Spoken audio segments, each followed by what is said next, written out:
આજે તો મીના રાણી લઈને પોગી ગયા જળસોરના મેળામાં અને 20 રૂપિયાની ટિકિટમાં લઈ ગયા AK-47 ને કર્યા ભડાકા. રામ રામ ડેરાને. આજે તો તમારો ભાઈ મસ્ત મજાનો નાઈ ધોઈ તૈયાર થઈ ગયો ને પહેરી લીધા મસ્ત મજાના બૂટ. મગર ક્યું? વિડીયો જોતા રહ્યો એટલે ખબર પડી જાય. પછી તો હું ગાડીનો સેલ્ફ માર્યો ને પથ્થુભાઈ ને રુદુભાઈ ને બેહોડી નીકળી ગયા વાંકાનેર સાઈડ. કેમ કે આજે આપણે જવાનું છે જડેશ્વરના મેળામાં. પછી તો હું ટણણ કરતા નીકળી ગયા ને પોગી ગયા વાંકાનેર. વાંકાનેરના ટ્રાફિક માંથી મીના રાણીને કાઢીને થઈ ગયા જડેશ્વર બાજુ હાલતા.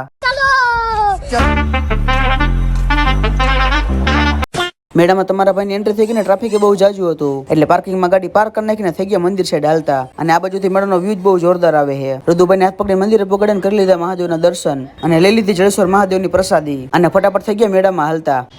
મેળામાં કરતા વખતે રેલગાડીની 2 ટિકિટ લઈ લીધી અને પથુભાઈ ને રુદુભાઈને કરાવી રેલગાડીની સવારી. ક્યાં વાત કરે?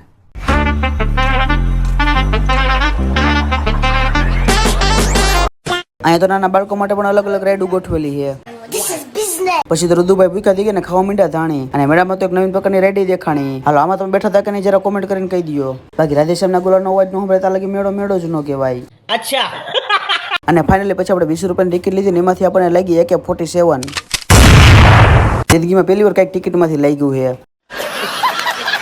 પછી તો આપણને એકદમ અલગ પ્રકારની પાણીની બોટલ દેખાણી. હું જયારે ભણો જતો ત્યારે આ બધું ક્યાં ગયું તું? ચીટિંગ કરતા હે તું. અને પછી ફાઇનલી રુદુભાઈ ધુવાણાવાળી થાર છોડાવી.